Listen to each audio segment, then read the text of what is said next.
मेरे प्यारे बच्चे, तू आ ही गया। मैं तो तुम्हें ही पुकार रहा था और तू सुन भी लिया। यही श्याम की कृपा का पहला संकेत है। अब मेरी बात ध्यान से सुन ले। अब तुम्हें किसी भी बात की टेंशन नहीं लेनी है। जिस धन पर ताला लग गया था, जो रुपया धन रुक गया था, जो किस्मत सोई पड़ी थी, सब कुछ अब जागने वाला है। तुम्हारा डूबा हुआ धन भी तुम्हारे पास लौट कर आएगा। तुम्हारा रुका हुआ भाग्य अब तेजी से दौड़ने लगेगा और तुम्हारी जिंदगी में श्याम के चमत्कार एक एक करके खुलने वाले हैं। मेरे बच्चे, बस इतना याद रखो, जब श्याम साथ हो तो घबराना नहीं, बस भरोसा रखना। हम तुम्हें सब बताएंगे, सब समझाएंगे और श्याम तुम्हें हर संकट से निकाल देंगे।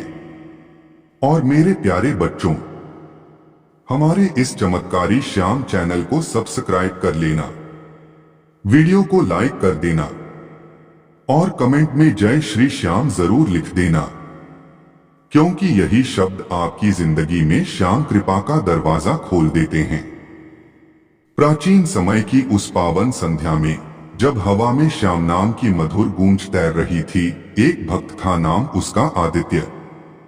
उसके जीवन में वर्षों से एक ही पीड़ा थी कि उसका पुराना कारोबार ठहर गया था। उसकी मेहनत का पैसा जो उसने सालों पहले किसी पर विश्वास करके दिया था, वह कभी लौटकर नहीं आया।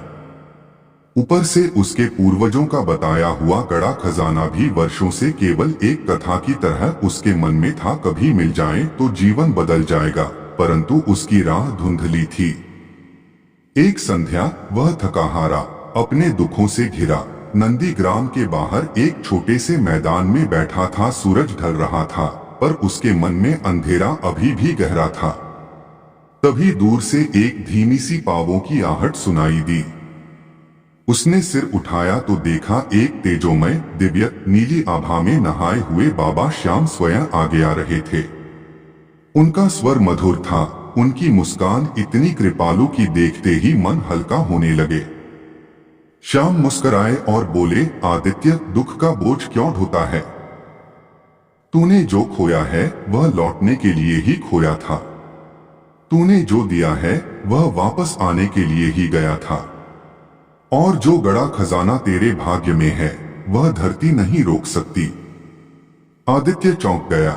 उसके भीतर एक कंपन सा हुआ, प्रभु, क्या यह सब सचमुच संभव है? मेरा पुराना कारोबार, मेरा रुका हुआ धन, वह सब। श्याम ने अपनी मुस्कान फैलाते हुए कहा, जिस दिन भक्त छोड़ देता है, उसी दिन उसका भाग्य आवाज देता है। इतना कहते ही श्याम ने अपना दिव्य हाथ उठाया। हवा में हल्की हल्की कमल सुगंध फैलने लगी। श्याम की हथेली से सुनहरी आभा निकलकर धीरे धीरे फैलने लगी। यह आभा आदित्य के सीने पर आकर टिक गई, मानो कोई अदृश्य ताला खुल गया हो। अब सुन मेरे लाल, श्याम ने कहा, यह कथा केवल सुनने के लिए नहीं, पूरा जीवन बदलने के लिए है। तेरे जीवन पर अब मेरी कृपा की वर्षा शुरू हो रही है। वर्षों पुराना बकाया धन जो तुझसे दूर चला गया था, वह वापसी की राह पकड़ चुका है। जिन लोगों ने तुझे धोखा दिया था, वे अब तुझसे बच नहीं पाएंगे। तेरे पूर्वजों का आशीर्वाद अब जाग चुका है और वही आशीष तुझे तेरे गड़े खजाने तक ले जाएगा। कथा के इस क्षण में आदित्य के मन में एक चमक उठी। श्याम का रूप और भी मनोहर होता गया। उनके मुकुट से दिव्य प्रकाश निकल रहा था। श्याम बोले, तेरा कारोबार जो थम गया था, वह नदी की तरह फिर बहेगा।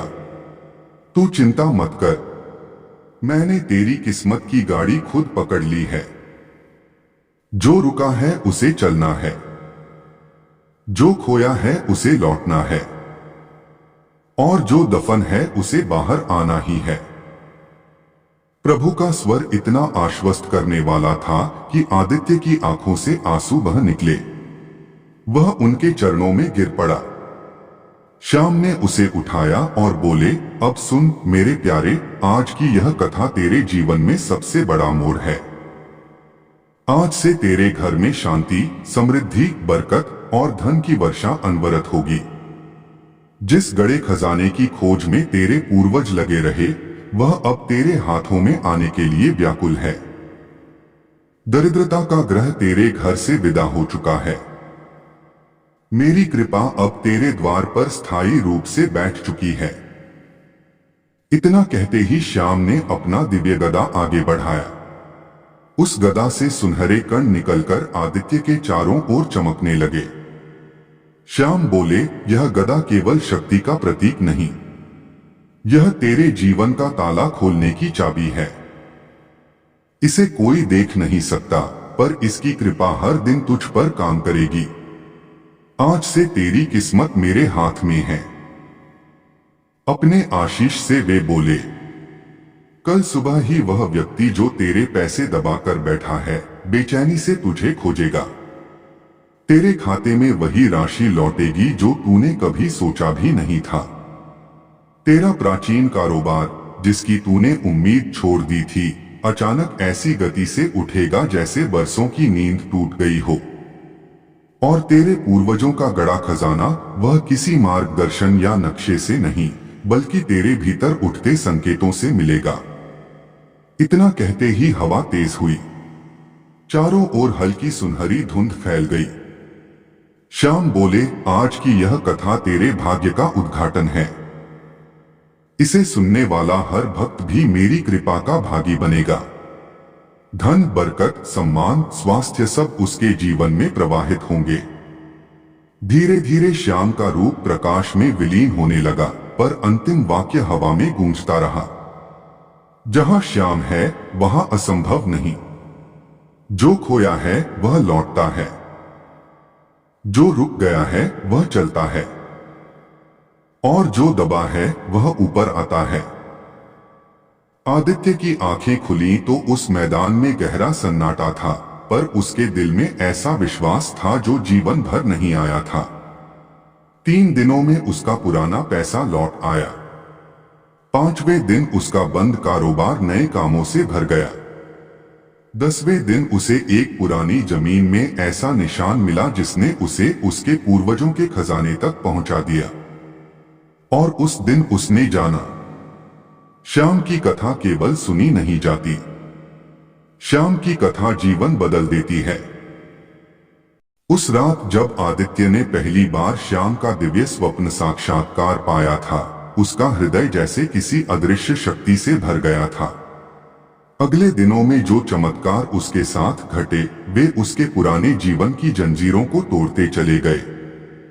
लेकिन श्याम की कृपा का असली आरंभ तो अभी बाकी था। भाग्य का असली द्वार अभी खुलना शुरू ही हुआ था।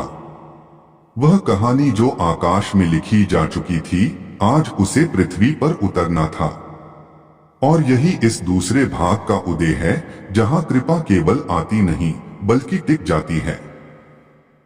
उस दिन सुबह जब आदित्य अपने घर के आंगन में बैठा धूप ले रहा था, अचानक एक गहरी, शांत, मीठी हवा उसके चेहरे से टकराई।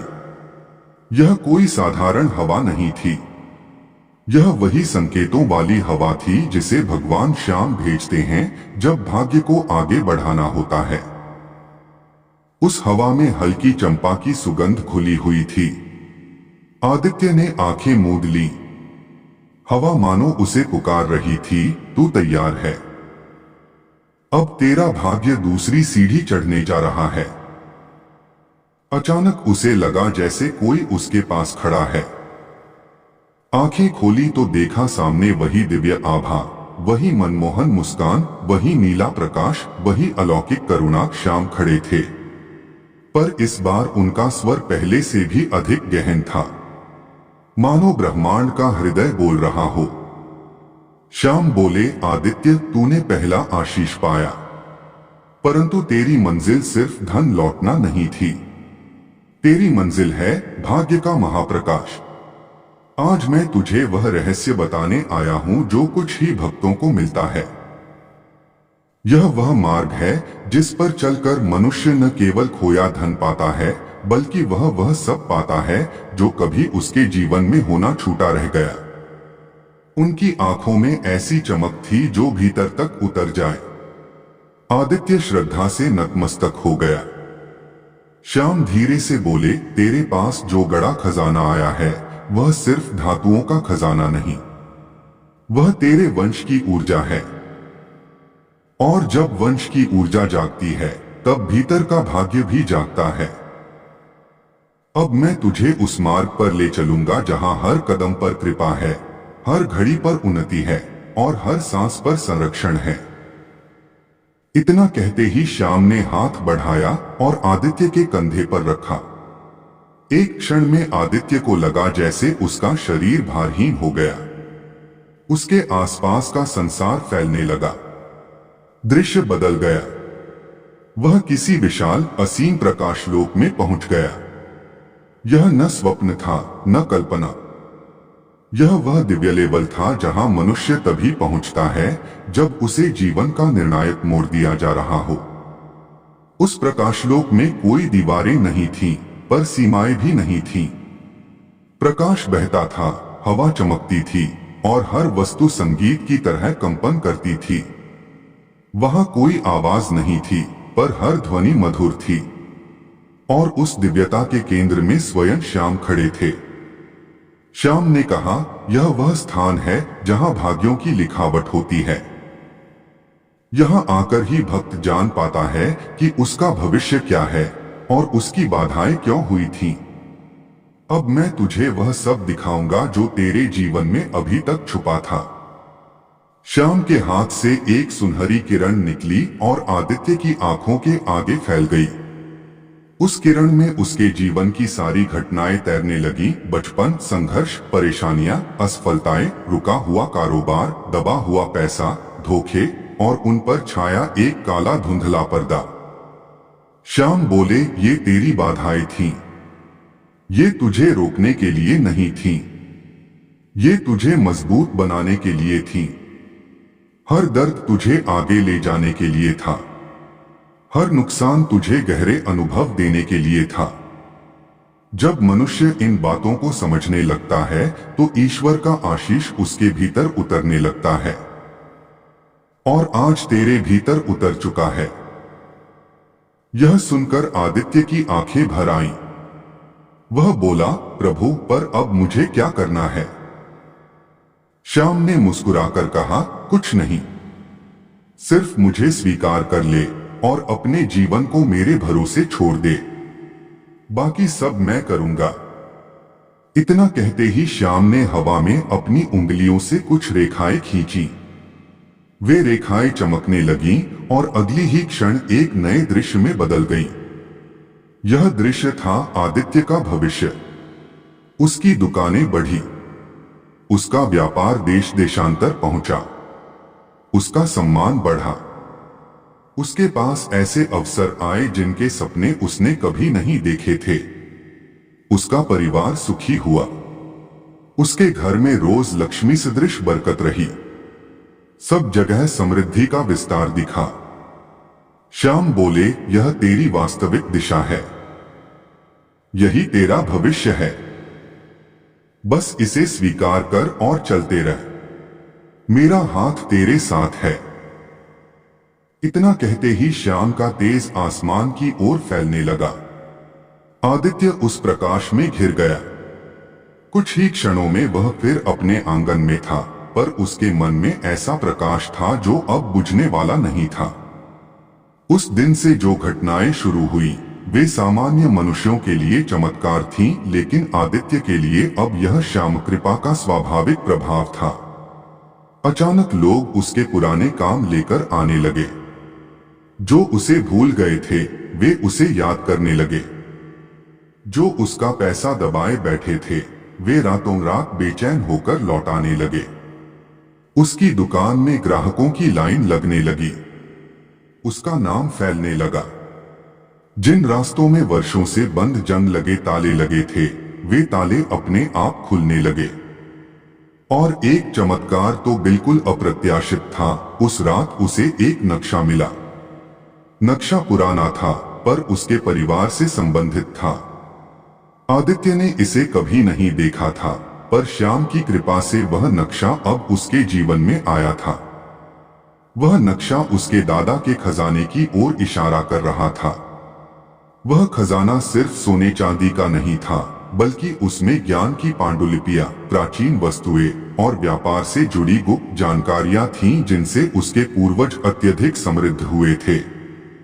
उस दिशा में चलने पर जो घटनाएं घटीं, वे इतनी अद्भुत थीं कि उन्हें शब्दों में बांधा नहीं जा सकता। परंतु एक बात स्पष्ट थी, अब आदित्य का जीवन बदला नहीं था, बल्कि उठ चुका था। उसकी किस्मत का सितारा अब नहीं डूबने वाला था।